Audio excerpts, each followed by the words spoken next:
जिस अस्पताल के अंदर पति डॉक्टर था उसी में तलाकशुदा गर्भवती पत्नी भर्ती हो जाती है और फिर उसके बाद जब डॉक्टर उसका ट्रीटमेंट करने के लिए आता है तो डॉक्टर को देख करके वह फूट फूट करके रोने लगती है। आखिर क्या मामला था, पूरी कहानी यहाँ पर जानेंगे। बहुत ही एक घरेलू कहानी है जिससे हमें बहुत कुछ सीख मिलेगी और जो नई नई लड़कियाँ हैं जो शादी करके अपना घर बसाना चाहती हैं उनके लिए बहुत ज़रूरी है ये वीडियो। और जो घर बसाती हैं शादी करके अपने ससुराल में जाती हैं वो इस वीडियो को ज़रूर देखिएगा, उनसे रिक्वेस्ट है। नमस्कार, मैं हूं सुदेश कुमार और तिरछीवा चैनल में आपका स्वागत है। राम सिंह नाम का एक आदमी जो कि उत्तराखंड के अंदर रहा करता है, जो कि गवर्नमेंट जॉब जिसकी थी, बहुत पैसा उसके पास है, उसके पास पुश्तैनी ज़मीन काफ़ी है और शहर में काफ़ी ज़मीन थी, कुछ किराए के मकान थे जहाँ से लाखों में किराया आया करता था। उसकी पत्नी है और उसकी एक बेटी है इकलौती, जिसका नाम श्रेया है। श्रेया कॉलेज में पढ़ती है, इकलौती है, पति पत्नी और इनकी एक बेटी है, 3 लोग रहते हैं। पैसा अथाह है इनके पास क्योंकि खर्च करने के लिए परिवार ज़्यादा बड़ा है नहीं, 2-3 लोग हैं तो पैसा खर्च भी नहीं होता, तो काफ़ी पैसा इकट्ठा हो चुका था। सरकारी नौकरी, ग्रामीण क्षेत्र में अपनी पुश्तैनी ज़मीन और शहर में ज़मीन और फिर ऊपर से 4-5 लाख रुपए महीने का किराया आया करता था घरों का। इतने घर इन्होंने कर रखे थे।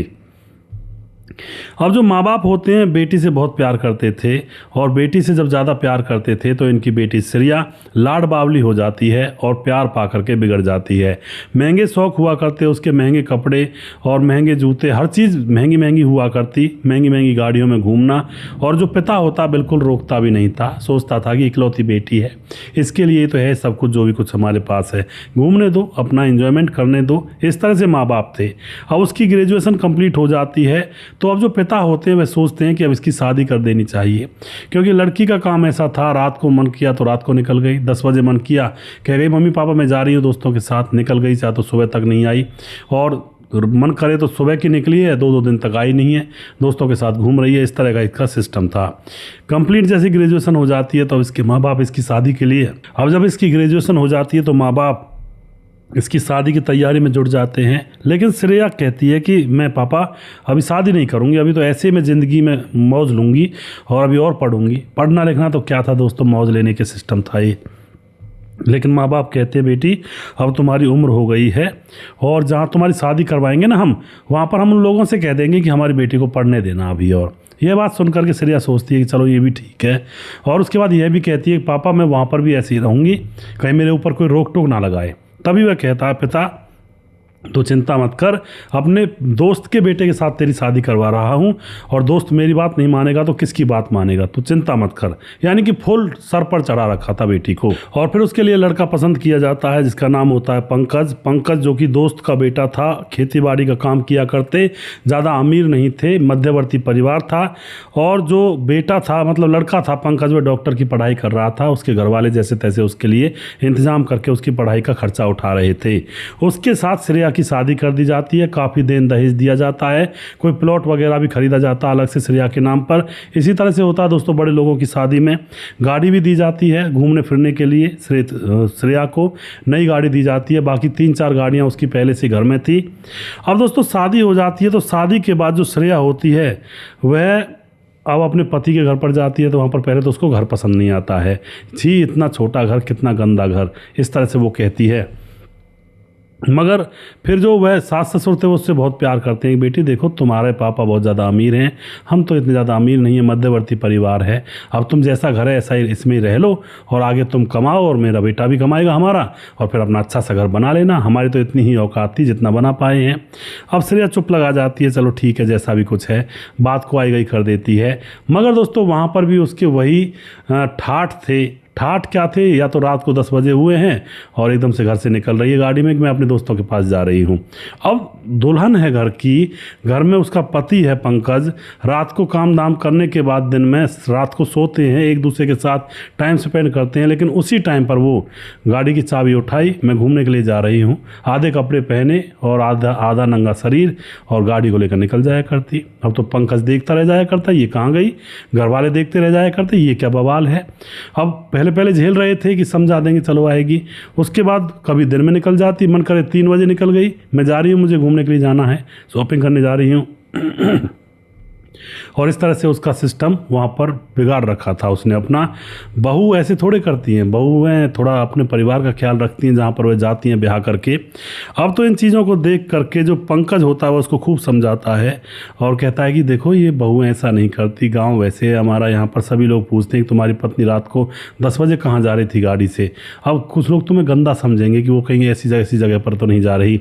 यहाँ पर ऐसा नहीं चलता, ये शहर नहीं है, शहर में तो किसी को किसी से मतलब नहीं रहता, लेकिन यहाँ पर तो मोहल्ले वाले सीसीटीवी कैमरे बनकर बैठे रहते हैं, सारी एक एक पल की खबर रखते हैं पड़ोसियों के बारे में।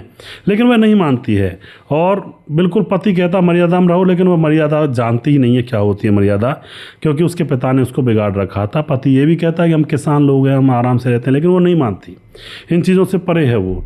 अब दोस्तों पति जो होता है उसकी पढ़ाई का टाइम ज़्यादा हो रहा था, भाई एग्ज़ाम आने वाले थे, तो पढ़ाई में ज़्यादा ध्यान लगाने लगता है, सोचता है कि इसके बारे में बाद में सोचूंगा क्या करना है इस पत्नी का।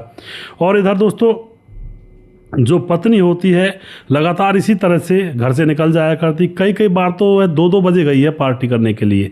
रात को उठती कि मैं अभी आ रही हूँ, फ़ोन पर किसी ने दोस्त ने फ़ोन कर दिया। दोस्तों की पार्टी हुआ करती थी, उनकी सहेली भी होती, उसमें दोस्त भी होते। अब सोच सकते हैं दोस्तों कैसे दोस्त होंगे जो बियर बार में जाकर शराब पी रहे हैं, एक दूसरे से मिलकर गले मिलकर नाच रहे हैं, तो क्या उनके संबंध नहीं बनते होंगे? पता नहीं कैसा कैसा मामला होगा, पर अब ये क्लियर नहीं है कि भाई संबंध बनते थे या नहीं बनते थे, लेकिन वह ऐसे घूमने के लिए जाया करती थी। अब जो ससुर होता है वो बहुत ज़्यादा परेशान हो जाता है और फिर एक दिन ससुर सोचता है कि अब मुझे बोलना ही पड़ेगा। कहता है कि बेटी ढंग से रहे, ढंग के कपड़े पहना कर, और इस तरह से इधर उधर घूमोगी, लोग क्या कहेंगे, गांव में रहते हैं हम। लेकिन वह कहती है नहीं नहीं, आप मेरी इच्छाएं पूरी करिए और आपको मेरी इच्छाएं पूरी करनी पड़ेंगी, मैं कोई तुम्हारी नौकरानी नहीं हूँ। इस तरह से अपने ससुर से बोलती है एक ही बार में। अब ससुर जो होता है वह एकदम से थोड़ा अंदर से उसको छो आ जाते हैं, छो का मतलब गुस्सा आ जाता है। तो ससुर जो होता है अपने दोस्त राम सिंह यानी कि उस बहू के पापा पर फ़ोन करता है और कहता है कि यार तुम्हारी बेटी तो बात ही नहीं मानती। राम सिंह बोलता है उधर से लड़की का पापा कि इकलौती है, लाड़ प्यार में रखी है हमने, ऐसी थोड़ी है, नाजों से पाली है। अब तो वह जो पंकज का पिता होता है वह कहता है नाजों से पाली है तो अपने घर ही रख लेते भैया, हमारे पास काय को भेज दी, हमारा तो जीना आराम कर रखा है इसने, ऐसे नाजों से पाली लड़की हमें क्यों दे दी तुमने? लेकिन लड़की का पापा कहता है अरे हमने इसलिए दी थी, तू मेरा दोस्त है यार, सब चीज़ों को समझ जाएगा और मेरी बेटी को रख लेगा ढंग से। लेकिन अब पंकज का पिता चुप हो जाता है, क्या कहे यार, अब इस तरह से कैसे कहे, गांव में बेइज्जती होगी अगर लड़ाई घर में करूं तो। और जो पिता होता है बेटी का वो भी यही कहता है कि आप मेरी बेटी की सारी ख्वाहिशें पूरी करो ना, और उसको आप तंग क्यों कर रहे हो, परेशान क्यों कर रहे हो। बल्कि ये नहीं कह रहा था जबकि वो पिता कि मेरी बेटी को अच्छी तरह से ससुराल में रहना चाहिए एक बहू की तरह, वो अभी भी यही कह रहा था कि मेरी बेटी की सारी ख्वाहिशें पूरी करो, उसको घूमने दो, इधर उधर मज़े लेने दो। ये कोई बात थोड़ी है दोस्तों, माँ बाप ने उसको बिगाड़ रखा था, मगर अब दोस्तों सर चढ़ा रखा था, क्या करे, बात को ये दाबना चाहते हैं कि भाई किसी तरह से बात चुप रही आए, ये सुधर जाए। 6 महीने गुजर जाते हैं। 6 महीने गुजरने के बाद अब जो पंकज होता है उससे कहती है कि मुझे कहीं घुमा लाओ, लेकिन पंकज कहता है घूमने के लिए पैसे कहाँ हैं, यहाँ तो बस पढ़ाई लिखाई के लिए पैसे जैसे तैसे मेरे माँ बाप इकट्ठे कर रहे हैं, तो मैं घुमाने ले जाऊँगा, वहाँ पर बहुत पैसे खर्च होंगे, तुम्हारे खर्चे ऐसे तो है नहीं कि भाई 10,000 5,000 रुपये में घूम आए, तुम तो जाने के बाद 1-2 लाख रुपये खर्च करोगी छोटी सी जगह पर भी घूमने के लिए। अब तो वह कहती है हाँ मैं तो ब्रांडेड चीज़ें लेती हूँ, इसमें कौन सी बुराई है, मेरे बाप पर पैसे हैं। अब तो इस तरह से इनकी लड़ाई होती है। और दोस्तों उस दौरान यह जो लड़की थी गर्भवती भी हो गई थी। अब तो जैसे इनकी लड़ाई होती है और कहती है अपने पिता को फ़ोन करके पापा मुझे यहाँ से ले जाओ, ये लोग तो भूखे नंगे हैं, मुझे घुमाने के लिए भी नहीं ले जाते, बताओ। मैंने एक इच्छा की थी, वैसे तो मैं अपने आप घूमती रहती हूँ, लेकिन मैंने कहा मुझे घुमा कर ले आओ, मैं तुम्हारे साथ घूमना चाहती हूँ। तो कहता है हमारे पास पैसे तो है नहीं, तो ये भूखे नंगे हैं, मुझे ले जाओ। अब जो पापा होता है एकदम से कह देता है आजा बेटी यहाँ पर आजा, हम तेरी इच्छा पूरी करेंगे सारी। और उसके बाद वह बेटी मायके चली जाती है। पेट में बच्चा था, इस बात के बारे में उसके पति पंकज को भी पता था कि पेट में बच्चा है, गर्भवती है। मायके चली जाती है और वहाँ पर जाने के बाद अपनी जो सारी कसक है, जैसे वह रहा करती थी, मौज मस्ती अय्यासी किया करती थी, वो वहाँ पर जाकर पूरी करती है। बड़े बड़े होटलों में दोस्तों के साथ खूब घूमती है और फिर वहाँ जाकर अपने पति की बुराई करती है उनसे कि मेरा पति ऐसा है वैसा है, 3rd क्लास का आदमी है, वो क्या क्या जाने घूम फिर करके, पैसे खर्च नहीं करता। उनके पास पैसे हों तो खर्च करे ना, सहेलियाँ हंसती, दोस्त हंसते, तो फिर क्यों शादी की थी। कहती है मेरे पिता ने करवा दी कि वो रख लेंगे तुम्हें, उनके साथ आराम से रहना, कोई दिक्कत नहीं होगी। अब तो यहाँ पर दोस्तों के बीच में मजाक उड़ाती पति का, लेकिन धीरे धीरे दोस्तों के साथ जाती है और श्रेया को ऐसा लगता है कि मैं उस पति के साथ जाऊंगी नहीं, क्योंकि दोस्तों ने कहा कि वो तेरा पति होने के लायक है ही नहीं, तू कहाँ मॉडल टाइप की लड़की है और वो कहाँ सीधा साधा, तो तलाक ले ले उससे, कहीं और शादी कर लेना अपनी मर्जी से जब तुझे कोई मिल जाए। तो अब ये तलाक ले लेती है अपने पापा से कहकर। पापा मना भी करता है लेकिन कहती नहीं पापा मुझे तलाक चाहिए। और पापा मम्मी को तो आपको पता है दोस्तों, इसको सर पर चढ़ाया हुआ था, कह देते हैं ठीक है बेटी तलाक ले ले, और तलाक हो जाता है। और उधर जो पंकज होता है, पढ़ाई लिखाई कर रहा था तो वह डॉक्टर बन जाता है। डॉक्टर बन के उत्तराखंड के हॉस्पिटल में उसकी पोस्टिंग हो जाती है। इधर दोस्तों अब नया मामला शुरू हो जाता है लड़की के साथ। जो श्रेया थी उसका पेट फूलने लगता है, बच्चा था पेट में, 3 महीने का हुआ, 4 महीने का, 5 महीने का। अब जब उसका पेट फूलता है तो उसकी सहेलियां, उसके दोस्त उसको अपने साथ ले जाने से मना करने लगते हैं कि तेरा पेट फूला हुआ है, कैसी ओढ़ लगेगी, तू बेकार लगेगी हमारे साथ, तू मत आया कर, अपने घर पर रहा कर। अब उसके जो अहम होता है उसको ठेस पहुंचती है। अब उसको लगता है कि ये क्या हुआ, ये तो मेरे आगे पीछे घूमते थे, आज ये क्या कह रहे हैं, मेरे पेट में बच्चा है, बच्चा तो रह सकता है ना, लेकिन ये तो मुझे अपने साथ भी खड़ा नहीं होने देना चाहते। क्योंकि वो दोस्त भी ऐसे आवारा टाइप के थे, वो ऐसी चीज़ों को ओढ़ माना करते थे, क्या गर्भवती होकर घूम रही है। अब दोस्तों यहाँ पर वह कहते भी हैं गिरा दो इसको, क्यों लेकर घूम रही हो पेट में, लेकिन वो गिराती नहीं है। यहाँ पर ये उसके अंदर खूबी थी, कहती नहीं मेरा बच्चा है, मैं इसको कैसे गिरा दूंगी। अब तो वह यार दोस्त इससे बात भी करना बंद कर देते हैं, फ़ोन भी उठाना बंद कर देते हैं। यह खुद गाड़ी लेकर जाती है तो इसके पास बैठते भी नहीं है कि तू पहले इस बच्चे को जन्म दे ले तब देखेंगे। अब तो इसको लग जाता है कि यार मतलब मेरे बच्चा ही तो है और उसकी वजह से ये मुझसे इतनी नफरत कर रहे हैं, कल को मेरे साथ कुछ और हो गया या फिर मेरा हाथ पांव टूट गया तो फिर तो ये मुझे अपने पास खड़ा भी नहीं रहने देंगे, फिर तो बहुत बुरा मामला है। अब तो दोस्तों यहाँ पर उसको महसूस हो जाता है कि यार दोस्त कोई किसी का नहीं होता है, यह चीज़ें उसको महसूस होने लगती हैं। दोस्तों कुत्ते हैं थोड़ा सा ये भौंकने लगते हैं बिना टाइम के, आपस में लड़ जाते हैं, पिल्ले हैं छोटे छोटे। तो अब यहाँ पर उसको महसूस होने लगता है कि ये यार दोस्त किसी के काम के नहीं हैं, और फिर वह इतनी हताश हो जाती है क्योंकि यार दोस्तों में वह भूल चुकी थी दुनियादारी को, मज़े में इतनी रहा करती थी यार दोस्तों के साथ कि उसको ना घरबार का पता था, ना दुनियादारी का पता था, ना ज़िंदगी का पता था कैसी होती है। अब वह उदास हो जाती है, यार दोस्त उसको नहीं बुलाते हैं, तो अब अपने पिता के पास रह करके वह समय गुजारने लगती है। उसका पिता वहीं पर उसकी केयर करता है। धीरे धीरे 9 महीने हो जाते हैं। अब वह कसम खा लेती है कि यार दोस्तों के पास नहीं जाएगी कभी भी, जब वो सही हो जाएगी तब भी नहीं जाएगी, मैं तो उनके ऊपर बहुत पैसे खर्च करती थी। और दोस्तों यहाँ पर वह 9 महीने का जब बच्चा हो जाता है तो उसको दर्द होता है तो पिता और एम्बुलेंस घर पर ही बुला देता है और उसको हॉस्पिटल ले जाता है। उत्तराखंड में तो रहते ही थे। हॉस्पिटल में जैसे ले जाया जाता है तो उसको दर्द हो रहा था, डॉक्टर ने मास्क पहने हुए थे तो डॉक्टर दौड़ करके आता है। डॉक्टर पंकज ही था दोस्तों उस हॉस्पिटल के अंदर। आकर देखता है कि अरे ये तो मेरी पत्नी है, लेकिन अभी इससे बात नहीं करनी, इसको दर्द है। वो एकदम से घबरा जाता है कि इसको दर्द है, जल्दी से दवाई लाओ, इसका ट्रीटमेंट करो। एक मैडम होती है, मैडम महिला डॉक्टर, उससे कहता है मैडम इसकी अच्छे से ट्रीटमेंट करना, बच्चा होने वाला है और ये बच्चा मेरा है, पत्नी भी मेरी है। अब तो डॉक्टर ने उसको और ज़्यादा केयर करती है, उसको अंदर ले जाया जाता है ऑपरेशन रूम में, और वहाँ पर अब देखा जाता है उसके अंदर ब्लड कम होता है। अब जो मैडम होती है, नर्स होती है, वह कहती है आकर के बाहर कि इसके अंदर ब्लड कम है और ब्लड लेकर आओ। तो उसका पिता खूब इधर उधर ढूंढता, लेकिन उस टाइम ब्लड बैंक में ब्लड ही नहीं था, और उसके जो उसका ब्लड था वो उस का ब्लड मिलता ही नहीं है। यानी कि जैसे नेगेटिव पॉजिटिव होता है ना, वी पॉजिटिव और ओ पॉजिटिव नेगेटिव इस तरह का, तो ब्लड की वो कैटेगरी मिलती नहीं है कहीं पर भी, उस टाइप का ब्लड कहीं भी था नहीं। अब तो जो नर्सेज होती हैं वो परेशान हो जाती हैं कि अब तो या तो हम इनको बचा ही नहीं पाएंगे, इनको मरना ही पड़ेगा, क्योंकि ब्लड तो है ही नहीं, ब्लड नहीं होता, कोई ऑपरेशन कर देता, ब्लड होता नहीं है तो वो मर जाता है दोस्तों। और ये रियलिटी है, मैंने खुद ने देखा, मेरा भी ऑपरेशन हुआ था 6-7 बार, तो कई मरीजों को मरते देखा था जिनका कोई नहीं था ऊपर नीचे, और डॉक्टर उनका ऑपरेशन कर देते, लेकिन ब्लड कोई ला कर देता नहीं था, तो वह पड़े 2-3 दिन में ख़त्म हो जाते थे। सरकारी हॉस्पिटल में ऐसा ही होता है। अब तो यहाँ पर क्या होता है दोस्तों, ब्लड कहीं मिल नहीं रहा था। पिता ने कहा मेरा भी देख लो, लेकिन वह बूढ़ा बहुत ज़्यादा था, उसका ले नहीं सकते थे। माँ ने भी कहा, उसका भी नहीं ले सकते थे।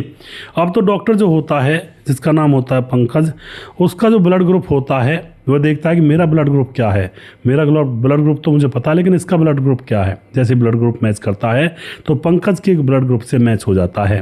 पंकज तुरंत कहता है मैडम मेरा ब्लड ग्रुप इससे मिलता है, आप इसको मेरा ब्लड ग्रुप चढ़ाइए। तो मैडम देखती रह जाती है, डॉक्टर साहब आप? वह कहता हाँ हाँ, मरीज़ की जान बचानी है। अब तो डॉक्टर जो होता है वह अपना ब्लड ग्रुप दे देता है, वहीं पर मेज़ पर लेट कर टेबल पर और ये इसकी जान बच जाती है, ऑपरेशन हो जाता है, बच्चा पैदा हो जाता है। तभी जो नर्सेज होती हैं वह कहती हैं कि बहुत शुक्र मनाओ कि आपको ब्लड दिया है किसी ने, डॉक्टर ने दिया है, हमारे हॉस्पिटल के ने। वह कहती है डॉक्टर को बुलाओ, मैं शुक्रिया करना चाहती हूँ। एकदम से डॉक्टर को बुलाया जाता है, डॉक्टर मास्क हटाता है और कहती है एकदम से, अरे तुम पंकज? तो पंकज कहता है हाँ मैं डॉक्टर हूँ यहाँ का। अब उसके बाद मैडम बताती है, जो नर्स होती है, कि इन्होंने ही आपके लिए ब्लड ग्रुप दिया था अपना, अगर ये ब्लड ग्रुप नहीं देते तो आज आपकी जान चली जाती। तो दोस्तों एकदम से वह लड़की रोने लगती है और पंकज से कहती, पंकज मुझे ले चलो, मैं इस दुनिया से परेशान हो गई, मैंने सबको देख लिया, मुझे माफ़ कर दो, मुझे अपने साथ ले चलो। इस तरह से वह रोने लगती है। लेकिन दोस्तों पंकज कहता है कि मैं तो भूखा नंगा हूँ और तुम्हारे शौक़ तो तुम पूरे कर ही नहीं सकता, मैं तुम्हारे शौक़ तो तुम्हारे पापा पूरे करेंगे। लेकिन इतने में वहीं पर पापा बैठा था, वो भी हाथ जोड़ने लगता है कि बेटा जो बेटी होती है अपने ससुराल में ही सही होती है, हमारे पास कब तक रहेगी, आगे का जीवन भी जीना है इसको, और ये बहुत सुधर चुकी है, काफ़ी समय तक मेरे साथ रह रही है, यार दोस्तों को भी छोड़ दिया है इसने। अब तो दोस्तों यहाँ पर जो पिता होता है वह भी रोक कर माफ़ी मांगता है कि मैंने इसको बिगाड़ा था और हम माफ़ी मांगते हैं, लेकिन अभी ऐसा नहीं करेगी। और उसके बाद दोस्तों पंकज मान जाता है और फिर पंकज अपने माता पिता को भी बुलाता है और फिर इनकी दोबारा से शादी होती है और फिर उसके बाद इसको अपने घर ले जाया जाता है। घर जा कर के श्रेया अब बिल्कुल घरेलू औरत की तरह रहने लगती है, बेटा पैदा हो ही गया था, घर गृहस्थी इनके आगे चलने लगती है। तो इस तरह से दोस्तों ये रास्ते से भटकी हुई औरत दोबारा से रास्ते पर आ जाती है जब यह दुनिया की असलियत देख लेती है। कुछ औरतें अपने घर वालों से, ससुराल वालों से लड़ती रहती हैं बिना वजह के कि ये मेरी ज़िंदगी में नरक बना कर रख दिया इन्होंने, इसलिए उन्होंने मुझे इतना परेशान कर दिया। अगर आप दुनिया में निकलोगी और घर वालों को बुरा बता कर जाओगी तो दुनिया वाले इनसे भी कहीं 1000 गुना बुरे हैं जिनकी बातों में आप लोग आते हो। क्योंकि जो नई नवेली दुल्हन होती है या फिर किसी के घर में कोई दुल्हन, कोई बहू अपने सास ससुर से लड़ाई कर रही है, पूरा कलेश मचाया हुआ, तो वहाँ पर आस पड़ोस की औरतें उनसे कहती हैं बहुओं से, ये बहुत बुरे हैं तुम्हारे सास ससुर और इनको अकल ठिकाने लगा दे, तो इनको ऐसी बात कर दे, इस तरह की कहती हैं आस पड़ोस की औरतें। लेकिन जब वही बहू अपने घर वालों से नाता तोड़ करके आस पड़ोस के ऊपर, लोगों के ऊपर डिपेंड हो जाती है, तो पता लग जाता है कि आस पड़ोस के लोगों की औकात क्या है, वो चाहती क्या थी। भैया कोई गारंटी नहीं ले सकता औरत की गारंटी ना तो उसका प्रेमी ले सकता, वो सिर्फ 1 रात की या 2 रात की या 4 रात की ले सकता है। औरत की ज़िंदगी भर की गारंटी उसका प्रेमी ले सकता है या फिर उसके ससुराल वाले ले सकते हैं। और अड़ोसी पड़ोसी भी 1-2 दिन अपने घर ठहरा लेंगे, 1-2 दिन खाना खिला देंगे, ज़िंदगी भर कोई खाना नहीं खिला सकता।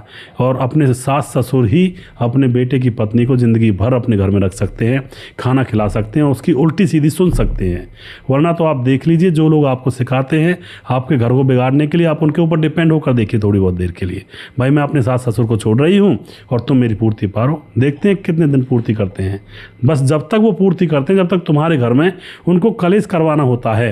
और जब उनको लग जाएगा ना कि अब इसका कोई सास ससुर से कोई मतलब नहीं है, अब तो हमारे ऊपर आने वाली है बात सारी, तो मदद करना छोड़ देते हैं पड़ोसी। ये बहुत बारीकी से की बातें हैं, लेकिन जैसे अब मैं कह रहा हूँ आप सब लोगों से, कोई औरत भी अगर सुन रही होगी तो आपको ये समझ में नहीं आ रही होंगी। लेकिन जब इंसान के साथ खुद गुजरती हैं ये चीज़ें, जब खुद महसूस करता है एक पॉइंट को, तो वो समझ जाता है, उसके अंतर मन में ये चीज़ें बैठ जाती हैं। भैया कोई अड़ोसी पड़ोसी किसी का नहीं होता, अपने घर वाले अपने होते हैं, पड़ोसी कोई किसी का नहीं होता। अपने घर में कलेश करके ना रखें, अपने घर को स्वर्ग बनाएं ना कि नर्क बनाएं। लड़ाई झगड़ा बिल्कुल ना करें, अपने घर में प्यार से रहें। ये बहुत गहराई की बातें होती है, लेकिन दोस्तों इनको लोग समझते तब हैं जब उनके खुद के ऊपर गुजरती है। वो एक कहावत है ना, अकल बादाम खाने से नहीं आती, अकल आती है ठोकर खाने से। तो कोई दूसरा कहता रहता है तो उसको हम ऐसी सर के ऊपर से गुजार देते हैं कि कुछ नहीं, हाँ होगा जो होगा। लेकिन जब अपने ऊपर गुजरती है तब अकल आती है, तब सीखते हैं उस चीज़ को। वीडियो के लास्ट में कुछ भाइयों के नाम लेना चाहूँगा जो हमारे वीडियोज़ को देखते हैं और जो कि लगातार हमारे साथ बने रहते हैं। हमारे साथ हैं धर्मेंद्र शर्मा कमेंट करते हैं, रतनलाल शर्मा कमेंट करते हैं, देवेंद्र कुमार कमेंट करते हैं, मुकेश कुमार यूपी 83 से, प्रवीण बघेल शिवपुरी से, धीरज बनवाल कहते हैं ज़बरदस्त कहानी, बहुत बहुत धन्यवाद करते हैं भाई का। अमित पटेल बिहार बेलवा मोतिहारी जिला से, अशोक गोदरा कमेंट करते हैं, रमेश ठाकुर कमेंट करते हैं, प्रवीण बघेल शिवपुरी से, और उसके बाद कुमार सोनू कमेंट करते हैं, रजत सैनी कमेंट करते हैं, मनोज श्रीवास्तव जी लगातार कमेंट करते हैं, और उसके बाद मोनू जैन लगातार कमेंट करते हैं, और जी समाधान पाटिल जलगांव महाराज से कमेंट करते हैं, राम गोसाई कमेंट करते हैं, राम मोहम्मद यासीन लाहौर पाकिस्तान से कमेंट करते हैं, ताजी लोमान हमारी बहन इंग्लैंड से कमेंट करते हैं, ऑस्ट्रेलिया से कमेंट करती हैं, और जी उसके बाद हमारे साथ छगनदास खाटाबांध राजस्थान से, राजकिशोर चौरसिया महाबलेश्वर महाराज से, राधेश्याम शर्मा से जयपुर राजस्थान से, और दुर्योधन भाई लगातार कमेंट करते हैं, और सुशील चौधरी हमारे भाई लगातार कमेंट करते हैं। अभी भी जिस भाई का नाम रह गया उस भाई का नाम अगले वीडियो में जरूर लूँगा। अगला वीडियो बहुत जल्दी फिर से लेकर आऊँगा। तब तक आप खुश रहें, सावधान रहें। जय हिंद, जय भारत।